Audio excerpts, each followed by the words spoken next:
Hey, what's going on, everyone? It's Sal, Stretford Post. How you're doing? And welcome to Stretford Post and Breaking Dawn. Sorry, I'm a little bit late today, guys. I've been messing around, madness. It's been absolute crazy so far. Let me know if you can hear me loud and clearly, guys. Let me know if you can hear me nice and clear. Thank you, everyone, for joining me this morning, of course, guys. Please don't forget to subscribe to the channel if you're new. And please don't forget to smash a like on the video. Let me just get myself nice and sorted out right here. And please don't forget to subscribe to the video, guys. If you guys can do that for me, it'd be absolutely fantastic. Hope everyone's doing well. Thank you so much for joining me, Sanjay. Sanjay, the legend of the chat. Big up yourself. Hope you're doing well. Good to see you, my friend. Good to see you. And thank you, everyone who's joined me today. Guys, it is, you know what? A day before Christmas. Well, it's not, isn't it? It's a day before Man United play. You know what? There's always a little bit of excitement when Man United play, isn't it? I'm sure that excitement will die down when the game starts tomorrow evening. But you know what? It's exciting. We've got to enjoy the finer things in life, haven't we? We've got to enjoy life, really, haven't we? We've got to have a little bit of a positive spin about things and stuff like that. Now, I was watching Ruben Amorim's press conference yesterday. I have my opinions on it. Lots of damning verdicts in there. You know what I mean? Like some really significant quotes coming out of the presser yesterday, which basically indirectly took a swipe at Ineos. It did, in my opinion. I think it did take a swipe at Ineos that they're not doing what they're supposed to. They're not supporting Ruben Amorim the way they should be supporting Ruben Amorim, in my opinion. And I don't think anyone could, sugarcoat this, because he did say some damning quotes in it. And I'm going to get into the quotes very, very quickly, guys, because I think it's important that we all know how he's feeling, because I'm sure he came into this football club thinking, do you know what? It's not, you know what? I can fix things. I can make things better. You know what I mean? And it's not as bad as people think. But you know what? Since he's been in this football club, I'm sure he's thinking right now, what have I got myself into? They're not backing me. They're not supporting me. What do I, you know what I mean? What do you want me to do at the end of the day? And I think that is what's going on at Manchester United right now. I really do. I think this is what's happening with Ruben Amorim. I think Ruben Amorim is having a little bit of second thoughts kind of thing, guys. But I'm going to get into the quotes real quickly, guys. If you don't mind me reading you out some of the quotes from the press conference yesterday. Ruben Amorim's press conferences recently have been like, an episode of EastEnders, a sitcom, basically.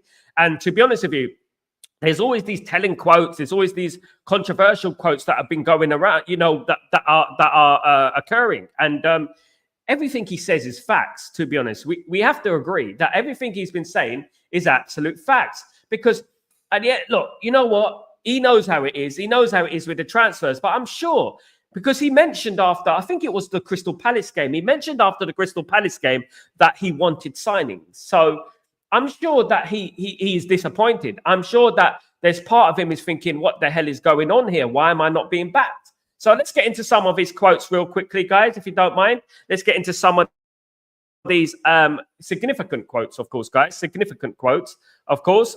So basically, in regards to Patrick Dorgu, I mean, obviously there was words around Patrick Dorgu's noise around, like saying that he's a little bit nervous. He's a little bit, he is a new player. Man United shirt weighs heavy. And I'm going to get into that because Man United shirt does weigh heavy. And people seem to get into this delusional world that, Anthony performing at Betis is, the reason, it's Man United and it's Ruben Amorim's fault and that, which is absolutely low ball IQ in my opinion. So, he did go on to say, you feel it in Patrick Dorgu. He was a little bit nervous in the first moment, but if you are playing better as a team and you have a strong care that you can help cope with this, and when we are winning games and you are strong in games like it was supposed to be at this kind of club, it will be more easy for this kind of players to be here and play in this football club. And guys, let me tell you this thing, because this is something that we touched upon yesterday. This is something that we spoke about, which was basically when you walk into a football team, for example, the class of 92, when they walked into the football team, they had the likes of Roy Keane, Eric Cantona, Andy Cole, Ryan Giggs, Dennis Irwin, Steve Bruce, Gary Pallister, Peter Schmeichel. Who else do you want? At the end of the day, they had all these players at the football club when they came in, and they all had a winning mentality. Now, when the likes of Dorgu walk into the football club, they're looking around them and there isn't that winning mentality. And the winning mentality, I mean, like challenging for league titles, winning mentality. Do you know what I mean? That type of winning mentality. The winning mentality means getting into the latter stages of the Champions League mentality. That is what it is. They don't have that. The players that are coming into this football club right now don't have that, guys. They don't have that, you know. Another quote, he said, this is a football club with a lot of pressure. Exactly. In this kind of club, you have to have the almost like a base of a team to put in younger players that have come from abroad, that have come from a team with a strong base that can help them with dealing with the pressure. In that moment, we do not have that, and it is really hard for them. Now, people screaming and shouting about the likes of Anthony, how he's doing at Betis.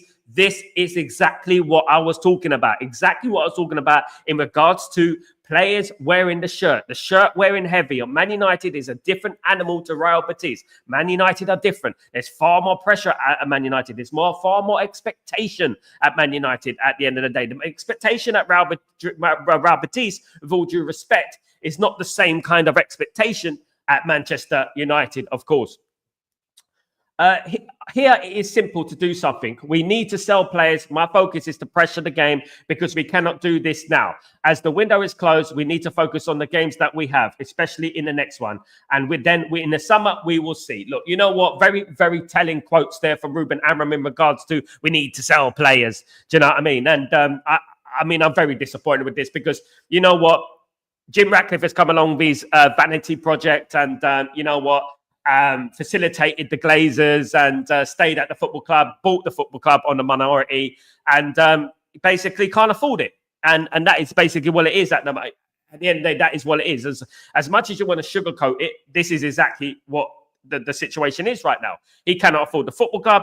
He just wanted to win the bid. That's all he wanted to do. He didn't have a care in the world about if he can afford the football club. I could go out and buy myself a couple of Ferraris if I wanted to, but I'm going to really struggle with paying it back.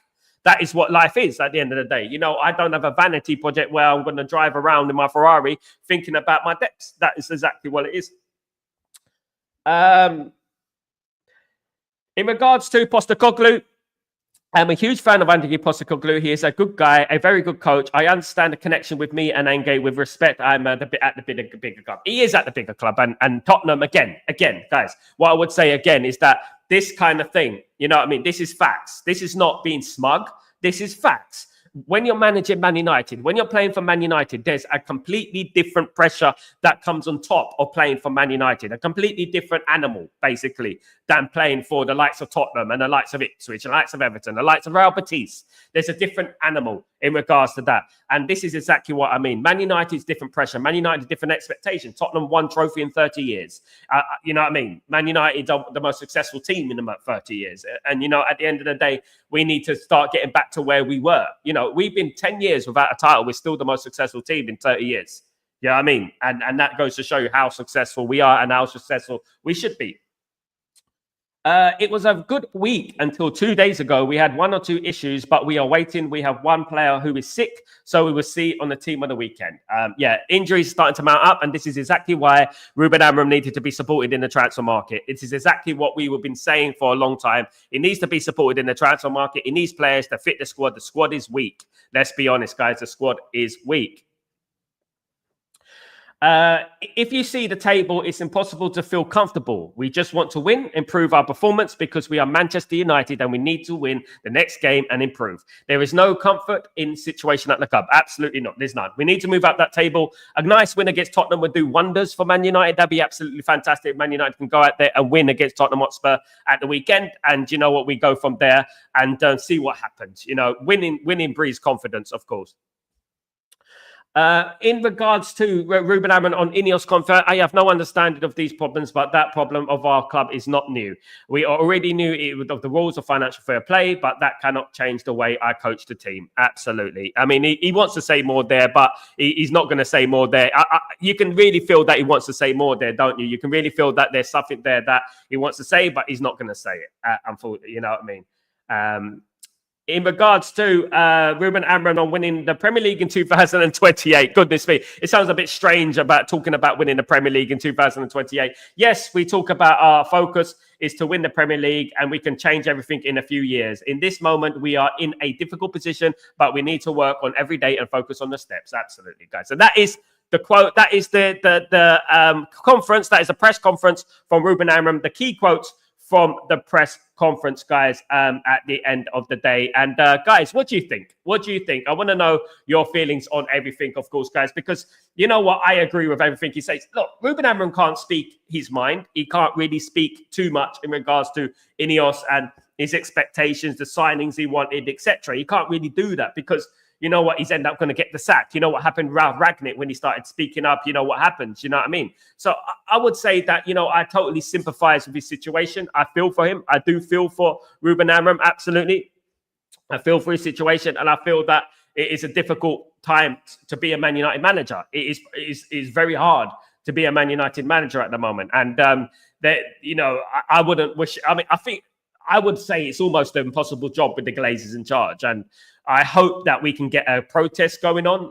There are rumours about Webby and O'Neill and other big fan channels that are going to get together to do a protest, 1958 protest. And do you know what? What I want, though, I want Ineos to feel the pressure as well, not just the Glazers.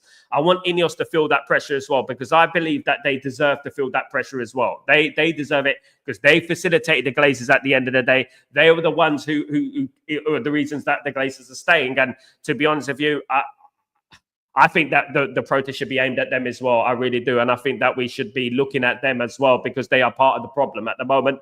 They took charge of this football club, knowing full well that they cannot afford it. And whilst spending, they said people were talking about them spending 300 million of their own money. That was part of the contract in regards to the accepting the deal from the Glazers, of course. So at the end of the day, it's all rubbish. And there's a lot of lies being told here. There's a lot of lies being told, a lot of fibs being told at Manchester United at the moment in regards to Man United fans, if they're Man United fans, if they're not Man United fans, and they're gonna do this, they're gonna buy the club in 2026, blah blah blah, all that rubbish, that malarkey that we've been hearing, they're spinning the record around and around and around, just goes round and round, around and round, all that spin that goes on at Manchester United, of course. And speaking of spin, there is news in regards to Manchester United and transfer news, of course, guys. Man United are looking out for the summer. I mean, look, you know what? I'm just here to report the news. I'm here to speak about players that Man United are interested in. And it's up to us to pick the bones out of the rumours. And it's up to us to talk about what you feel about, that news. And we can debunk it. We can talk about it. We can agree with it. Whatever you feel, guys, of course. But I'm going to talk about a certain player. A player that plays for FC Porto, a young lad who plays for FC Porto, of course. This young lad is Rodrigo Moura. Now, look, you know what? I know, look, Man United are looking for a number of youngsters, and we got to be very careful as Man United fans to, be careful of young players and expectations and stuff like that, because we're not going to win titles with young players. We're not going to win league titles with young players. That's not how it works. At the end of the day, as I've spoken about the class of 92, when the class of 92 came through, they had obviously those great leaders in the team. They had the winners in the team, the Premier League serial winners in the team, of course, guys. So we can't compare that with that. What Alex Ferguson achieved in all those years ago when he brought through the class of 92 was a miracle, right? And even with the likes of Keane, Cantona, Giggs, Cole, Hughes, I think Hughes had left by then, but it was Bruce and Pallister, Irwin, Parker, Schmeichel. Even with those players, it was still relatively a miracle because we brought through Butt, Gary Neville, Paul Scholes, David Beckham, of course, Philip Neville. And we brought all these players through. And, people were looking at that team and thinking, wow, you know what I mean? This is a miracle of Man United do anything. Do you know what I mean? And to be honest with you, if that was a miracle with all those serial winners in that team, what is now? What is now? I mean, at the end of the day, what is now, and we have to be realistic when it comes to young players. We can't field the whole team of young players and expect Man United to challenge for the league. When you look at Arsenal, right, and you look at Man United, and you look at Liverpool, and you look at Man United, Liverpool and Arsenal are up here, Man United are here, right? So if Man United go out and sign the likes of Leon Delap or Rodrigo Mora, for example, who Man United are interested in, and Arsenal go and sign Gutierrez, who Man United have said who's too old to come to Man United, 26 years old, he's at his peak, scoring goals in the Champions League for 60 million. I don't know how they worked that one out, to be honest with you. Yet we hear about they're after Vardy and stuff like that. But anyway, if Arsenal go and sign Gutierrez, they will move further ahead. If Liverpool go and sign whoever they're going to sign, they're going to move further ahead as well. So, you know what? And what we're going to do by signing Leon Delap and other young players, what we're going to do? Are we going to go ahead of them, or are we going to stay down here? You know what's going to happen, isn't it? At the end of the day, guys. So the player that Man United are interested in is a young lad called Rodrigo Mora, of course. He is a 17-year-old attacking midfielder who plays for Porto. He is around 10 million euros on the market value, but Man United obviously tax that will increase. Is a Portuguese under 21 player, so a lot of experience in there. Attacking midfielder, you know what I mean? So we're looking for that type of player, that type of attacking player, of course, who Man United are interested in. He is a right winger, a left winger, an attacking midfielder, very, very versatile. These are the type of things that Man United need. They need a little bit of versatility, don't they? At the end of the day, that's what Man United need. If we're being honest with ourselves, we need a little bit of versatile players who can play in various positions. But a 17-year-old is not going to win you titles. It's not going to get you to that level that you want to be at. It's not. Man United do need a little bit of experience. Gutierrez represented that, but Man United seem to be reluctant on getting players over a certain age, unless they're a free transfer, of course, guys. Absolutely, at the end of the day. Big good morning, Kilo. What's going on, my friend? Hope you're doing well. Really good to see you. Good to see everyone in the chat today. Thank you, everyone.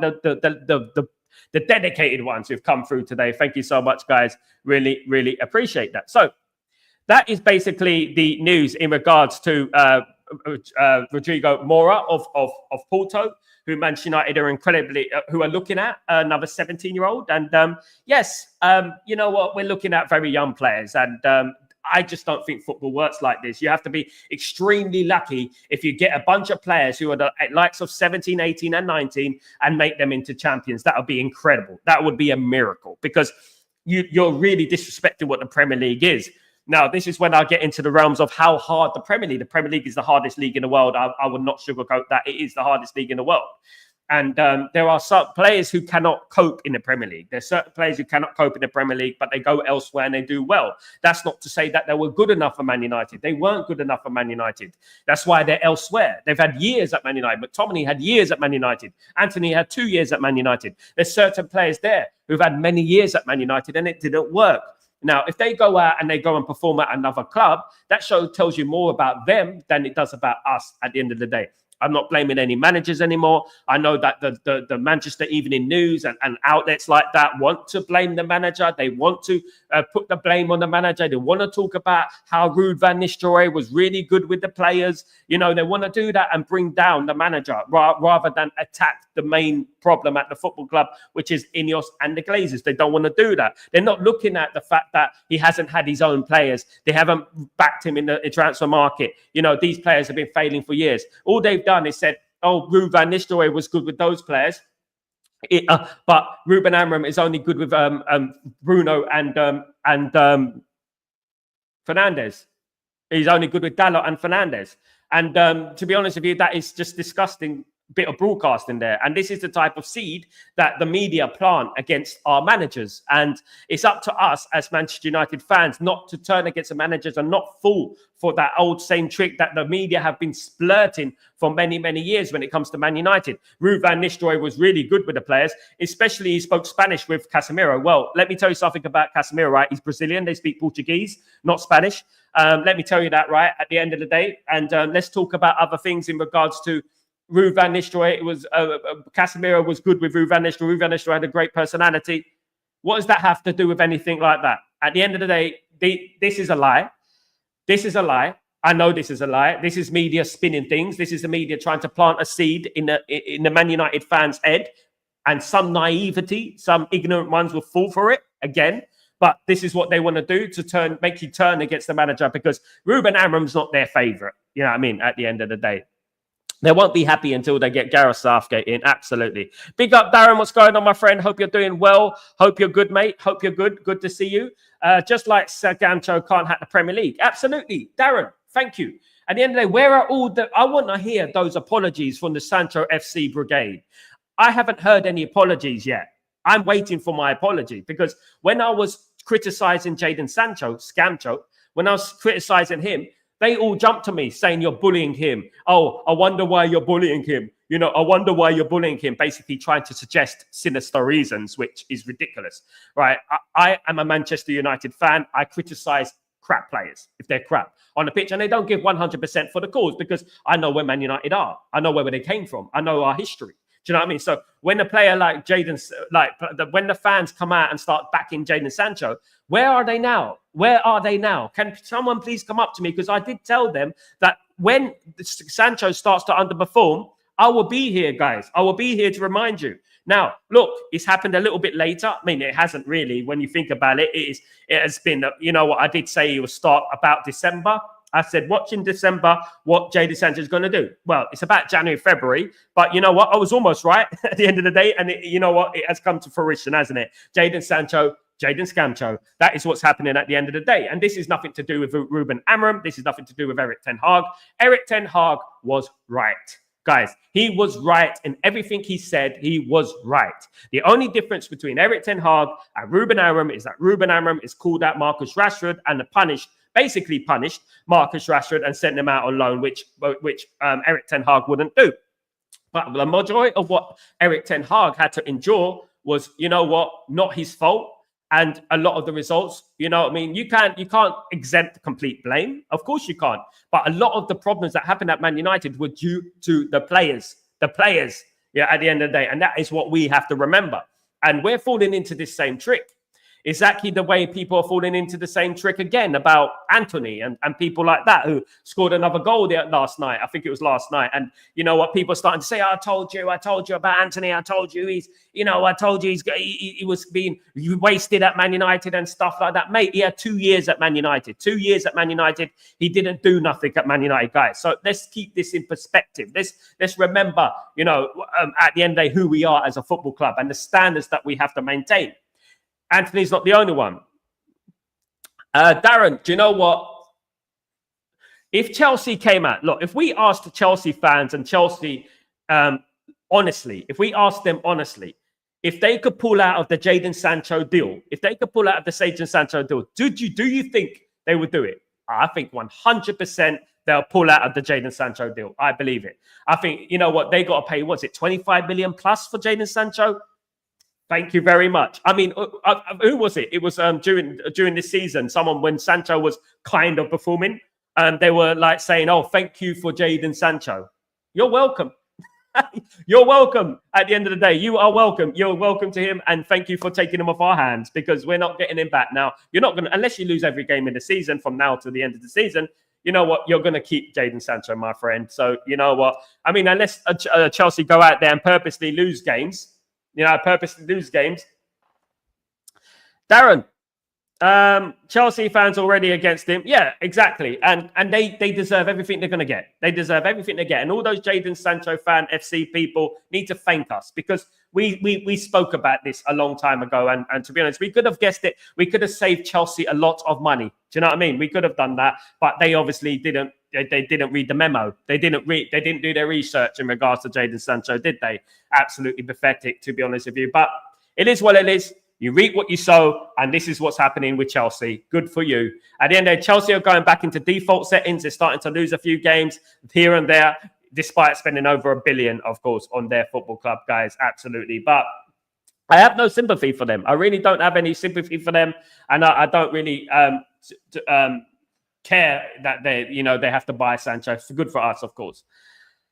Chelsea lost 3-0 against Brighton, and they're still fourth. Yeah, but at the end of the day, Chelsea spent $1 billion in 1 year. Yeah, and basically, I expect Chelsea to be higher up the league. They're going to drop down the league. Kilo, watch them. Watch them. They're going to drop down the league. I bet you they don't qualify for the Champions League, guys. I bet you they do not qualify. I guarantee they won't qualify for the Champions League. I got a feeling they're not going to qualify. I really do. And you know what? Jadon Sancho will be a big part of that. He'll be a big part of that as well. You know what I mean? He'll be a big part of that. Jadon Sancho's a flop. Jadon Sancho's a fraud. He's overrated. Jadon Sancho, as we know. And to be honest with you, Man United got let off there. You know what? We got out of jail there in regards to him because 25 million coming into. But as long as that money is put towards the football club. Look, Man United are not out of the woods. Man United have a lot of problems going on. You know what I mean? We will celebrate every little blessing that we get because at the moment, our blessings are not quite as how do you say it? Numerically large as we should have. You know what I mean? We don't have any blessings at Man United at the moment. Either. Everything that comes out of Man United at the moment is a negative, especially coming from Ineos. Paul Scholes said it, didn't he? That, you know what, we seem to have negatives coming out of the football club every single week. There's nothing positive coming out of the football club at the moment. We will celebrate every little positive. And Jadon Sancho, for us, we turned the negative into Jadon Sancho into a positive. And you know what? We will get money from Jadon Sancho transfer, which is going to be good for Manchester United in the summer, we hope, of course, guys. At the moment, I don't have any enthusiasm in regards to the ownership of Man United, including Ineos and the Glazers, of course. I don't have any positivity in my heart in regards to going forward. When I think about Man United now, it seems like everything negative seems to come to my mind, and I'm trying to create a positive in regards to Manchester United. I'm trying to create a something to be enthusiastic about. I don't have that, and I can't lie to you. I don't. The way Man United are being run at the moment, the way people are being getting unemployed, you know, people losing their jobs and stuff like that. I don't agree with that, unfortunately. And to be honest with you, those who are just happy that, you know what, who love Ineos, who live so far up Ineos's backside, it's unreal. Regardless of their past record at Nice and Lausanne, and regardless of their history in football, you know, they still live so far up Ineos's backside. You need a plumber to get them out. Do you know what I mean? At the end of the day, and they, you know, they don't care if people have been made redundant, if people on 20 grand a year are losing their jobs. They don't care, and this is the problem. This is the problem. Those fans are saying quotation marks because Man United were built by the working man and woman. The Man United were built by the working class. They don't really understand Man United. If you're supporting Ineos, you know what I mean? At the end of the day, because at the end of the day, I'm looking at people being sacked. I'm looking at people losing their jobs and people with children and kids and stuff like that. People have been at the football club since 1995. For example, the lady who was sacked, who's been there 30 years, of course. Qatar, come and buy the club now, please. Kilo, you know what? It would be a blessing if we did, to be honest with you. For anyone to buy the football club, they're going to have to come up with at least 6, 7, 8 billion. You know, I mean, the way the Glazers are doing, the Glazers are a little bit they've got their claws, and they do have big claws because they are bloody vampires that they sucking the blood out of Manchester United. At the end of the day, they have got their claws digged firmly in the club, and they don't want to let it go, you know, because Manchester United are a cash cow. Manchester United are basically like going up to an ATM and taking out money for free. That's it. Taking out money for free. That's what they are. And now with the news about the land around Old Trafford, that is going to be purchased by the government to build, obviously, commercial buildings and hotels and apartments on. They're licking their lips even more. They're licking their dry lips even more. That's what they're doing at the end of the day. That is the Glazers for you. So for Qatar to come into this football club and purchase this football club on a majority and own this football club, it's going to take something miraculous. It's got to take time for Americans, given as well that we have disrespected the Qatars. Qatar, we have disrespected Ineos. The Glazers have disrespected Qatar. The barrage of lies about, obviously, Sheikh Jassim Hamid, all that lies surrounded that deal, that it didn't exist, that they didn't have the money, they didn't put proof in the money. And then when they did, and then obviously you get those naive little sinister people, you know what I mean, that are there, you know what I mean, trying to justify Ineos, justify the partial purchase of Manchester United, you know, and, you know, that's why Qatar won't come in. And I think that the ship has sailed in regards to Qatar. We lost the opportunity thanks to Jim Ratcliffe. And this is why I'm not a stupid guy, guys. I've been in business a long time. I had my own record label for a very long time. I'm not the best in maths. I'm not the best in numbers. But what I would say is that I look at things from the facts, guys, from the facts. The facts are there in our face. Who blocked Qatar from purchasing the club?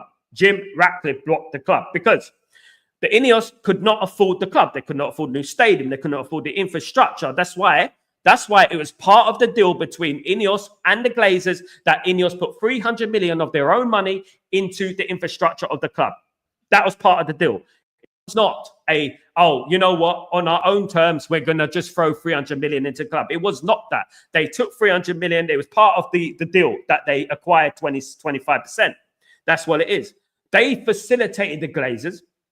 They slept with the Glazers, which is why our enemy, which is the Glazers, are still at this football club, right? Which is why Ruben Amorim is going in the press conference today saying we need to sell to buy. We need to sell to buy because we are in debt. We are in debt because the Glazers, the Ineos facilitated the Glazers. We have got debt because of Jim Ratcliffe. We have almost $1 billion in debt because of Jim Ratcliffe. It doesn't take a genius, right? At the end of the day, we are in debt because of him. If Qatar came into the club and purchased the club, we would have no debt. Our FFP will be up to the roof, and we would not have to consider selling the likes of Mainu and Garnacho and players like that, of course. Now, I really hope that we're bringing in these youngsters into the football club to think about the future on the football pitch. And I hope that we're not bringing in these youngsters to play him a few times, let their value get higher, and then sell them off. I really hope that we're not doing that, of course. Darren, our players owe the fans and Amorim some big performances in the next few games. Can't be losing anymore. Darren, they do. And to be honest with you, they've had long enough. And I would say that, you know, even though the league is a little bit of a dud at the moment, even though we would say that, you know, I'm not going to blame the manager for this, because until Ruben Amorim gets his own players in there, I'm not going to blame him for any of the results. I'm not. Even though it might be some of the decisions, it might be questionable and stuff like that, which is natural. A manager's not going to make every single decision spot on every single time. And when you haven't had a pre-season, you know what, you're going to have to try new things. And some of those new things are going to go wrong, isn't it? You know, so what I would say is that in regards to Man United, it would be nice for those players on the pitch to give us a performance. It'd be nice for them to play 100%. It'd be nice for us to beat Tottenham. You know what I mean? The Man United fan base needs something positive to be going on at the moment. At the moment, there's so much negativity going on at Manchester United at the moment that I'd just love for us to just go out against Tottenham and win the game. I really would. And that would be great, to be honest with you. Yeah. We are linked with Friend Drop of Genoa. We're linked with a lot of players, my friend. A lot of players, GK. A lot of players are going to be linked with Man United. Don't be surprised. Of course, Rodrigo Mora is coming out of the woodworks. A 17-year-old Porto attacking midfielder. Can play on the left, can play on the right. He's coming out of Man United at the moment with news, of course, about Man United wanting Rodrigo Mora. You know what? One thing I would say about that is that Man United do need to look at experienced players as well. They do, because we're not going to get anywhere with a bunch of 17, 18 and 19-year-olds. At the end of the day, we're liable to get relegated. So we need to be careful with that as well at the end of the day. I feel that Amorim made a fundamental mistake by talking about training being a reason for poor results, because week after training, if they don't show improvements, at the end of the day, what we have to understand is that, you know what, he's factual. The one thing I would say with advice to Ruben Amorim is that don't give too much away. Because as you said, goal to George is spot on. You just don't do that. But then again, we're owned by an ownership that's talk about 2028 and project this, project that. I mean, what I've always believed in football, I've been watching football for a very long time, is that, you know, you don't give away your secrets. You don't give away all your plans, because other teams will look at that and think, maybe we want to do that as well. Do you know what I mean? Ruben Amorim sometimes is a victim of his own honesty. I would say if I was going to talk about Ruben Amorim, I think Ruben needs to be a little bit more, just a bit more, you know, selective with his quotes in the media. I love Ruben Amorim. I think he's a fantastic manager, and I think Ruben Amorim will get it right. He does need his own players, though. I do believe that. I don't trust these players. Those leaks coming out, obviously, it looks like one of the players has spoken to the Manchester Evening News again. It does look like that about Ruud van Nistelrooy and that. Let's get Ruud van Nistelrooy back then, shall we? Let's see what he does, yeah? Ruud van Nistelrooy is not going to get us to the Premier League title. You know what I mean? We need change, and we need drastic change, and that is what Ruben Amorim is trying to do at the moment. And if Ruben Amorim succeeds, I hope he does succeed. Great, you know what I mean? At the end of the day, and these players can't play a formation, they can't play a tactic, they can't play any tactic, to be honest with you. So they've been through that, down that road before, of course. Vernon, good morning, Sal. Have Ineos is £12 billion in debt? It's true. I wouldn't be surprised, Fernand. I'm not on with the ins and outs of their debt, but I do know that they're building something worth 3 billion. I think it's in Amsterdam or something. I'm not too sure what it is, an energy plant or something like that. I mean, they're building something which worth about 3 billion, but they can't afford to invest on Man United and stuff like that, or clear our debt and things like that. Which is, you know, what Man United needed to clear the debt. Like, at the end of the day, if Jim Ratcliffe came into the football club and said, right, I'm going to clear the debt with my own money. I'm going to buy the club on a majority, and I'm going to buy the new team. I'm going to get rid of those players who don't want to play.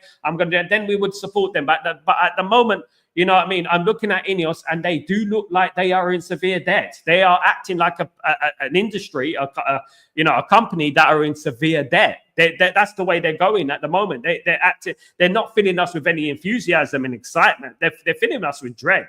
They're filling us with fear. Because the way that they are, they're worried about 20 grand security guards and things like that, and sacking this guy and sacking that guy. You know what I mean? At the end of the day. And I see people online, you know, they're prats, a lot of them, who are trying to support them, paragraphs and bullet points and stuff like that. How Ineos is so unfair for Ineos. It's so unfair for Jim. What can Jim do? What can he do? What do you want him to do? Not buy the football club if you can't afford it, mate. Step aside and let Qatar buy the football club. That's what he could have done. I don't know if you read the memo, but Qatar were in for the football club. And if Jim wasn't there, then you know what? They would have bought the football club. Absolutely. Until they were disrespected. You know what I mean? Now, look, it's going to be very hard for Qatar to come back in. Do you know what I mean? But what would that be if Qatar did come back in? If Qatar came back in with an offer? Jim Ratcliffe's ego won't let it happen. Jim Ratcliffe's ego will not let it happen, as with the Glazers, because that would be admitting defeat. It would be admitting defeat. Now, look, with the raise of the with the season tickets, with the ticket prices, they're going to create a meeting with the fan, with a certain section of leaders of the fan groups. Why? We don't want to know about it. We don't want to know about meetings and things like that. We don't want to know about that, about your, you know, justifying why you need to give, you know, raise the ticket prices by such and such amount. We don't want to know about that. We don't. Protest. We need to protest, and we need to protest hard. That's what we need to do at Manchester United. Forget their little manipulation tactics. I know a few of the fans are going to go in there into meeting and go, but you know what? Jim's not that bad, you know. We spoke to him at length. He's not that bad, you know. A bit like they did when they spoke to Joe Glazer and the Glazer family, whoever they were speaking to, representative of them. But that's what they do. What we need to do is grow some flipping cojones as a football club and empty that bloody stadium. Stop buying tickets, stop buying that, and empty the bloody stadium. That's what we need to do. Otherwise, we're just facilitating the Glazers, and the Glazers are always going to stay. I know it's difficult. I've tried it myself. It failed. I know it's difficult at the end of the day. And I know that the fan base is divided. I know there's a few fans that walk into Old Trafford right now that are traveling from all around the world, and they're not going to boycott games. But as many as possible. We want to see empty seats at the Old Trafford. We want to see red dots at the Old Trafford. We want to see that at Old Trafford. That's what we need at Man United. Man United is a blessing in disguise. We need to create a cult. Like, look, you know what? How do you say? You know, we need to create a proper intimidating atmosphere for Ineos, an intimidating atmosphere for the Glazers. Morning, Fanactivate. How you doing, you legend? Good to see you, mate. Hope you're doing well. Good to see you, mate. Why are the government Premier League allowing these fraud owners? Because at the end of the day, they kind of changed their. I mean, I don't know. Man United should be a listed company, a listed ground, so they shouldn't have been touched. The ownership model what the Glazers had shouldn't have been allowed. It's illegal. They didn't pay any of their own money, got a loan out and put it against the club. How can you do that? I mean, it's, you know what I mean? How can that be allowed in England? I mean, what Man United have done for English football as well, and what English football has done for England in general is unbelievable. And for them to allow a cultural institution, a club like Manchester United, you know what I mean, to be purchased by these Yanks on a minority, you know, on a loan, should I say, and basically not paying a penny of their own money. Mad. Anger made a statement that at the beginning of the season, I always win a trophy in my second season. It'll be down here then since Spurs are awful. Looks dead man. Yeah. Goals for George. You don't make statements like that. Just like Ineos making a statement about 2028 goals for George. When you make statements like that, I think England made a statement like that in 2010 about aiming to win the World Cup in 2022, which was the Qatar World Cup, and they didn't win it. So when you make statements like that, people hold on to your word. People hold on to your every word, and they think, you know what, we're going to be ready by 2028. But you should never, as an owner or as a manager or anything like that, give away anything. It's best you keep the cards close to your chest. You know, whether it's fair, whether it's not fair, you just have to keep your cards close to your chest. That's the smart thing to do. Don't give away too much. Just say, we hope to win the league one day. You know, we hope so. I've won trophies in the past. You know, I've won trophies in my second season in the past, but obviously this is a very different situation. Tottenham is different. If he was a manager, and don't give away too much. It's a smart thing to do. Just don't do that.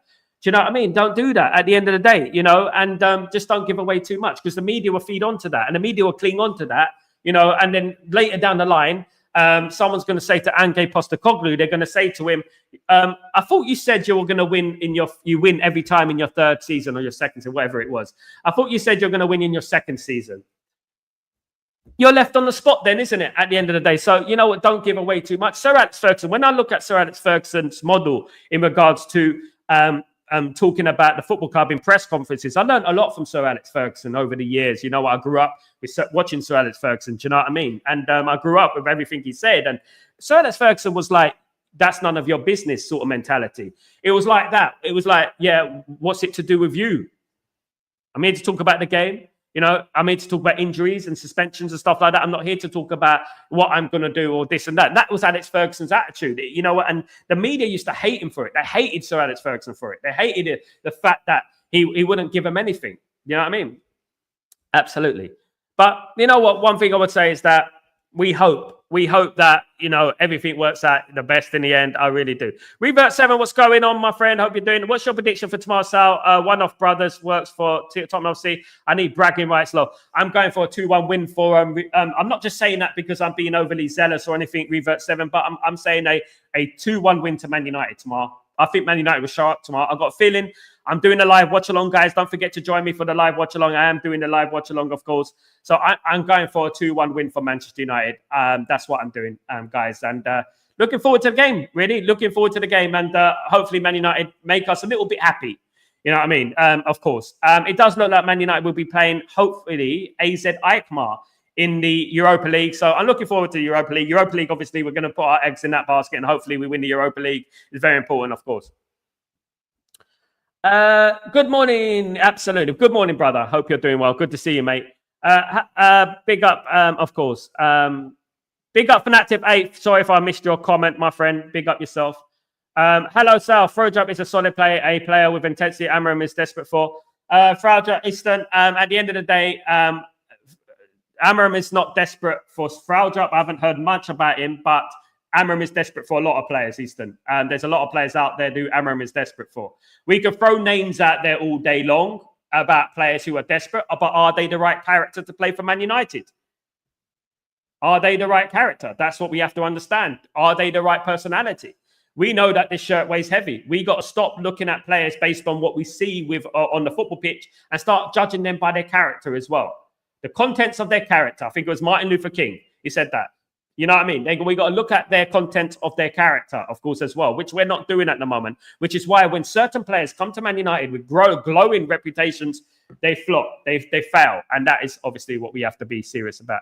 Says Darren, it is 3-1 United. I'll take that, Darren. Please, Darren, be right. Please, mate. Be right. That's what we need. Absolutely. And I'll take a 2-0 as well, Easton. Absolutely. I'll take a 2-0. We need to give them one. We do need to give them one. We do need to give Tottenham one. They have been a bit of our bogey team recently. They have, and you know what? Back in the day, we used to have a good record at White Hart Lane. We had a couple of stumbles here and there, but we did have a good record at White Hart Lane. And at the Tottenham Hotspur Stadium, I think our last win at the Tottenham Hotspur Stadium was 3-0 when Cavani and Ronaldo scored, which is a long time ago. Man United need to start winning again at White Hart Lane because it is only Tottenham at the end of the day, and other teams are going there and other teams are winning there. Do you know what I mean?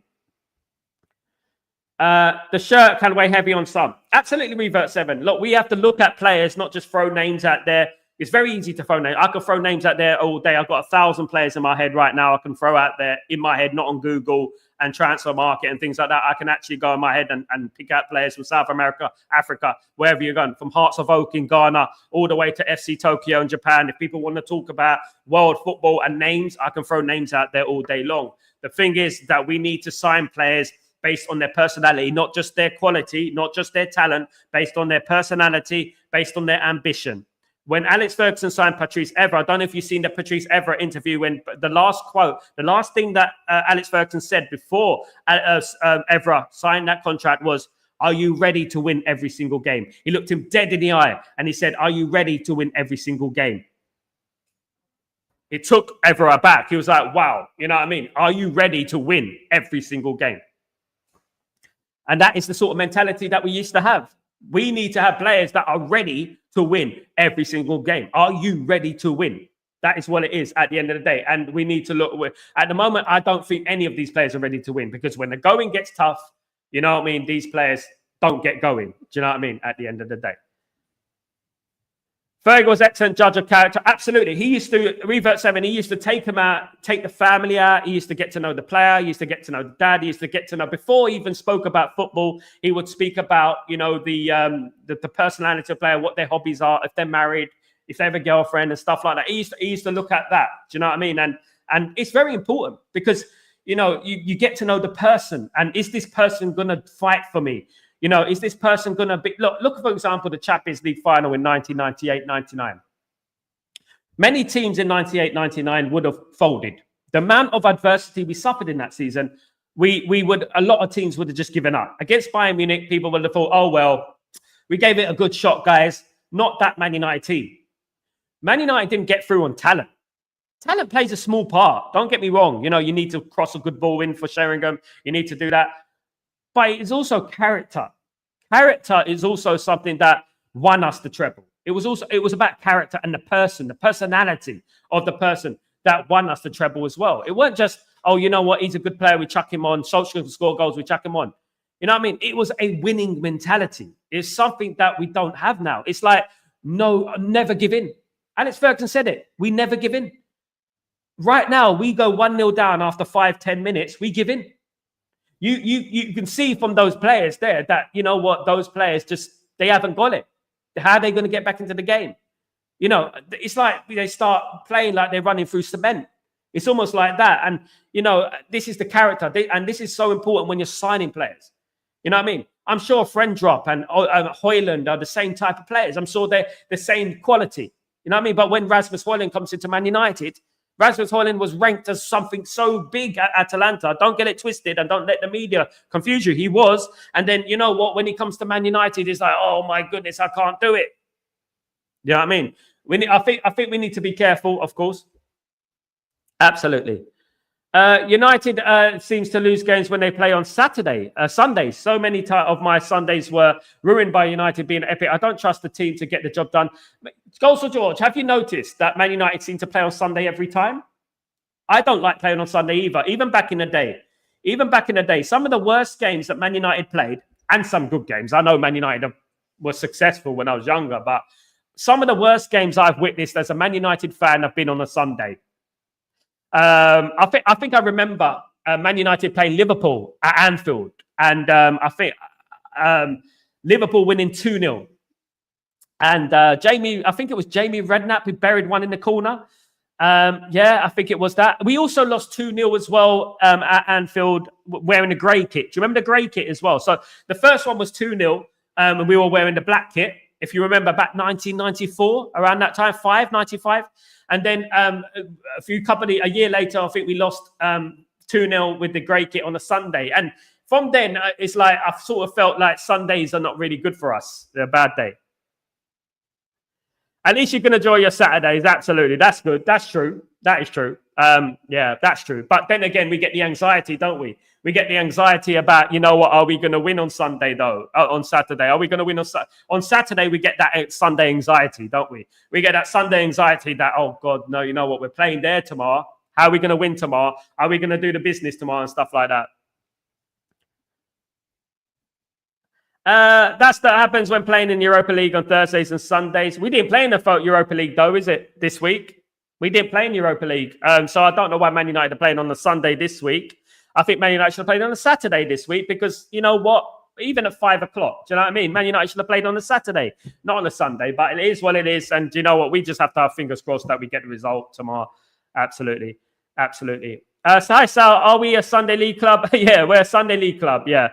That is exactly what it is. If you want to put it like that, we're a Sunday League club. Yeah. So we play on every Sunday. I remember I used to play on Sunday League when I was younger for a team called Beaumont. And we were terrible, guys. We were terrible. None of the players used to turn up. Sometimes players would turn up with we'll have about 8 players there. Do you know what I mean? And we'd turn up for the game. We have a makeshift goalkeeper who was about 4 foot, you know, and it was awful, guys, man. I was good as well. And I was being made to look bad by the rest of the players. I was actually a good defender, but I was made to look bad by the rest of the players on the pitch, of course.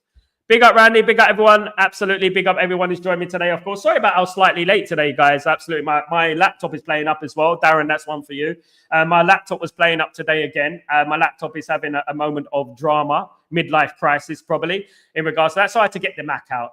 You know what I mean? I had to get the Big Daddy out. And to be honest with you, I don't like getting my Mac out because I have to do sort of things and stuff. I use it for other things and stuff like that. But it is what it is. That is life sometimes, isn't it, at the end of the day?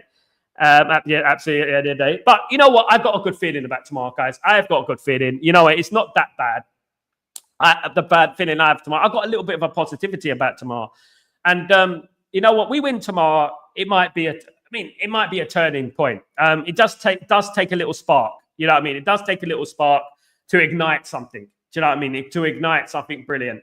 You know, and a bit like the league in 1993, it led the spark for us to win. You know what I mean? Various titles. Paul, what's going on, my friend? Hope you're doing well. Have you watched yesterday's TalkSport show? They were absolutely right about United. I haven't watched it, to be honest with you, mate. I haven't watched it. I don't really watch TalkSport because they don't really have anything nice to say about Man United or anything constructive. What were they doing? Blaming the manager again? That's what they do, don't they? Blame the manager. Blame the manager again. It's the manager's fault. Let's blame him. Won't blame Ineos. They will never put Ineos on the pedestal. They will never put Ineos, you know what, as to blame. They'll put them on the pedestal, I should say. Absolutely. That's what they do. I don't watch them, to be honest, because obviously they're, you know, most of the time they're just full of it. And they don't like Man United. So I don't really watch people who don't like Man United. I like watching people have a constructive opinion about Man United. And to be honest with you, Igor Paxal final is my favorite player of the week. His tendency made me excited, reminding me of Tevez. I wonder if his career to see where he end up. We never know, mate. One thing I would say about South American footballers, goals for George, is that they have a little bit of edge to them. They have a bit of bite. They have a little bit of fire about them because I've always mentioned about the street footballer, which is dying out in England. You know, the street footballer. I think that the street footballer still exists in South America. I think that, and that is why you get that tendency. You get that bit of anger and a bit of grit about those players, of course. You know what I mean? We are the first team playing and the new Everton Stadium. Need to take a... Oh, God, blimey. Ain't that typical? Ain't that just typical? We'll get the old cheerleaders and stuff like that and the fireworks and stuff like that. A bit like the Premier League in 1992. My goodness me. No, it was right on the live. You loved it. They were praising United and Amorim. I'll check it out, Paul, because I need to see that because I haven't seen any praise for Amorim yet. I mean, I would love to see that, of course. Big up, Paul. Thank you so much. I'll definitely check that out, of course. I'll definitely check that out, guys. That's a big up. Big up, everyone, of course. Thank you, guys. Absolutely. Look, Man United are not playing today. Chelsea lost yesterday 3-0. Jadon Sancho had an absolute horror show, guys. An absolute horror show. And I'm still waiting for my apologies, by the way. I'm still waiting for my apologies. And, you know, because at the end of the day, we could have told them that. Does Sancho look a little bit hefty to you? Does he look a little bit heavy to you? I mean, like, weight-wise. He doesn't look fit to me. Is it just me? But he doesn't. I don't want to criticize. I'm not a weightist, guys, absolutely. But he doesn't look fit to me, in my opinion. He just doesn't. I don't know. I don't know how you feel about that, but he just comes across as not training hard enough. Where have I heard that before, guys? Where have I heard that before? At the end of the day, absolutely spot on from myself, if you don't mind me saying so. Guys, in regards to Chatterbox, of course, will be back as normal from next week. Chatterbox, of course, was not live yesterday. The show was pre-recorded, so sorry about that, but I will be doing more pre-recorded material due to the fact that I'm trying to get other things sorted out and everything in regards to this channel, building up the channel and stuff like that, getting the quality right, including the internet and stuff like that, of course, Darren.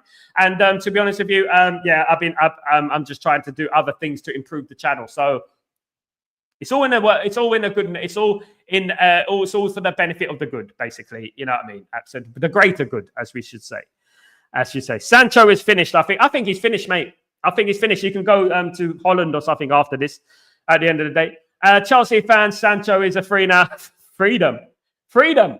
My goodness, you're better freedom. You might as well get George Michael down and play football because he'll play better than bloody. Or get him out from his grave and play football because he'll play better than bloody Sancho. Talking of freedom, absolutely. Good morning, Sal. Our biggest mistake is not allowing Qatar shake this into Bayern United. It's not us though, is it, brother? It's not us, is it? It's Jim Ratcliffe. We wanted a full sale. We needed a full sale. We knew we needed a full sale. That's what Man United needed at the end of the day. But Jim Ratcliffe facilitated the Glazers. As I said, it's a bit like the Glazers owning it's a bit like Ineos. No, the Glazers, sorry. The Glazers owning a house, right? And they live next door to us. And they make loads of noise. Every single night, they're partying hard. The Glazers are partying hard with our dividends, right? They're partying hard with our dividends. And then one day you see a for sale sign outside of the house. And you go, yes, the Glazers are leaving. Yes. And then pulls up Jim Ratcliffe. He pulls up in his Ferrari and says, here you go, Glazers. There's the money for the house. And you can stay there and party on, guys. Party on, dude. Party on, dude. That's what it is at the end of the day. That's what they did with the Glazers. They facilitated the Glazers and they gave the Glazers a roof to stand on, a roof to live in, a stone to stand on, basically. And to be honest with you, disgraceful. It's disgraceful. And that is what, basically, in a nutshell, what Jim Ratcliffe did.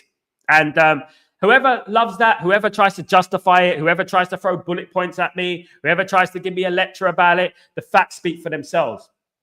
The overriding facts are there for all to see. Glazers are there because of Ineos. Glazers are there because of Jim Ratcliffe. That is what it is, guys. Now, guys, I want to thank everyone for joining me, of course. Darren, it's harder to sell United now, just have to get Glazer. It's going to be harder now, Darren. We had our opportunity. Absolutely. We had our opportunity. Now, we disrespected Qatar. Qatar are not going to come back in for the football club because we disrespected them. And also, if Qatar did come back for the football club, you think that Jim Ratcliffe and the Glazers are going to turn around and sell it to them? Because that would be admitting defeat. And the crazy thing about Jim Ratcliffe and the Glazers is that even though it is God sent, even though it is, beneficial to the club, they don't want to admit defeat, which is why Jim Ratcliffe purchased the club on a minority, even though he couldn't afford it. Our next players watched the game academy level where Sancho gave up in the game and he said that he worried him. Sancho has lost his hunger because there was that one, wasn't it, with Jadon Sancho when he came off the pitch in the youth game, George, the youth game, and he didn't shake hands with Phil Foden when Phil Foden was a youth player. Judge a man by the contents of his character, Martin Luther King. At the end of the day, that's what I would say about players like that, guys. Absolutely. Not Man United players. Never was a Man United player. Even though I rated Sancho when he used to play for Dortmund, I thought he was brilliant. But at the end of the day, I was wrong. And he deceived. He's deceiving. That is the Bundesliga for you at the end of the day, guys. Absolutely, guys. Guys, I want to thank everyone for joining me. Thank you so much. Sorry if I was a little bit late today. I've given you an extra 5 minutes. So, you know what, guys, there you go. Thank you, everyone who continues to support the channel. I really appreciate it. You guys are the absolute level legends, heart and soul of the channel. We're growing, guys. Cheers. Glory, Man United, Darren. Absolutely. We're growing, guys, and we're on the way to 10,000 subscribers. Let's get to 10,000, and then we go for there, guys. Of course, guys. Absolutely. Jaden, the freedom fighter. Yeah. Absolutely, GK. So guys, thank you everyone. Keep the notifications on whenever I go live, you will know. And please smash a like on the channel, and please don't forget to subscribe if you're new, guys. Very important to the channel and its growth. I'm Sal Warner. This is Breaking Dawn, and I shall see you very soon, guys. I will see you very soon. It is match day tomorrow, so we're building up to the match day, of course. Don't forget to check out my match day preview, Tottenham against Man United preview on the last show, guys. So don't forget to smash a like on that, subscribe to that, write a comment, guys. Thank you so much. I'm Sal Warner. This is Breaking Dawn. Have a great day. See you later. Peace.